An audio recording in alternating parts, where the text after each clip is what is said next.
Sanibonani, Dumelang, good day, goeiedag. August is annually commemorated as Women's Month in South Africa. Almost 70 years ago, the war cry, wathint'Abafazi, wathint'imbokodo, reverberated through the nation. You have tampered with the women, you have struck a rock. It was on 9 August, ladies and gentlemen, 1956, when more than 20,000 women from across the nation united in a mass demonstration at the Union Buildings in Pretoria in protest against the unjust past laws. Women's Month has emerged as an important opportunity to reflect on and celebrate the achievements and significant role that women from all walks of life have played and continue to play in South Africa. It is a call to celebrate them for their contributions to many of their freedoms we enjoy today. Since the advent of democracy, South Africa has made great strides in the quest for gender equality. We boast among the largest contingent of women in parliament and in cabinet, and women are increasingly at the helm of companies. At UJ, ladies and gentlemen, we have seen the impact of powerful women in growing our institution. We are privileged to have many extraordinary women in our midst, from our staff, students, and alumni. UJ's incredible tale of transformation and excellence is their story. Yet to say that South Africa has achieved equality would be a fallacy.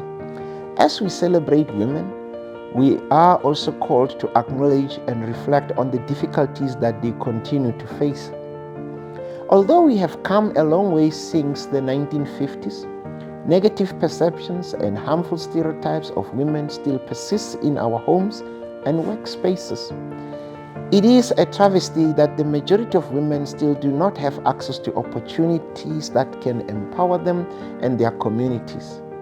Many business practices, ladies and gentlemen, still make it difficult for women to participate and achieve true inclusion and success.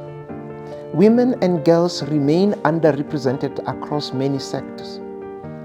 This is largely because we have not done enough to enable men to live with and among strong women. It is a clear indication that we are yet to fully realize the democratic values that are enshrined in our democracy.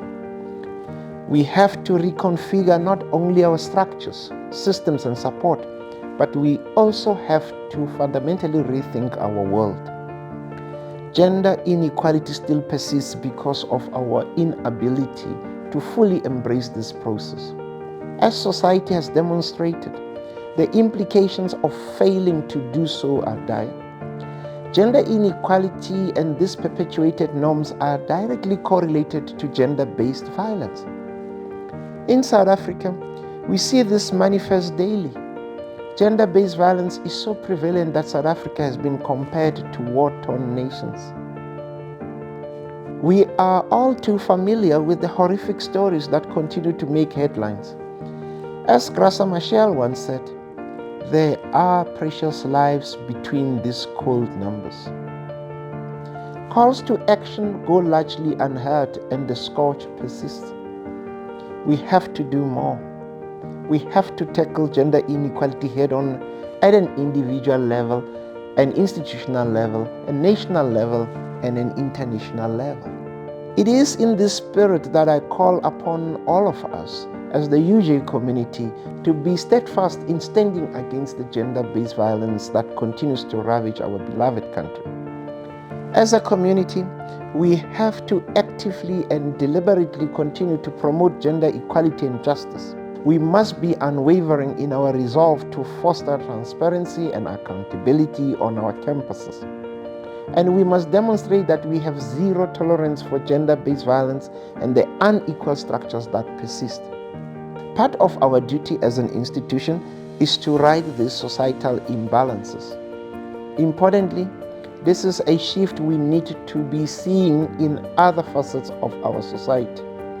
Change should not be confined to corners of our institution, but should move the very structures and systems that allow for inequality to persist.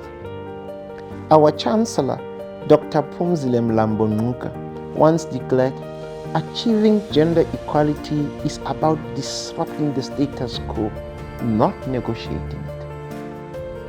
Although UJ has made significant strides in reducing the gender gap and representing the fight for equality, I am cognizant that we still have a long way to go. As we celebrate women this month, we do so with the promise to do more. With this promise, I am reminded of the words of one of the greatest African educators of the 19th century, Dr. James Emmanuel Kwegi Agri, who once said, "If you educate a man, you educate an individual. But if you educate a woman, you educate a nation." The University of Johannesburg, the future reimagined.